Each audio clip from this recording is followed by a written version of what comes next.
တောင်မလန်းလေးထီကြံကငါတွေ့ရင်ရှောင်နေတာမိုးစလေးများကြားတဲ့နောက်ကိုငါတစ်ချိန်ကချစ်ခဲ့ဘူးတဲ့နော်ဒီဇလန်လေးပြီးပြီလား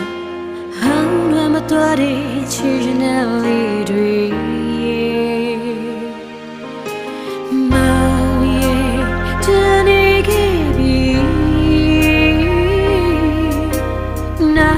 ကြတဲ့မောင်ရဲ့စကားသံတွေ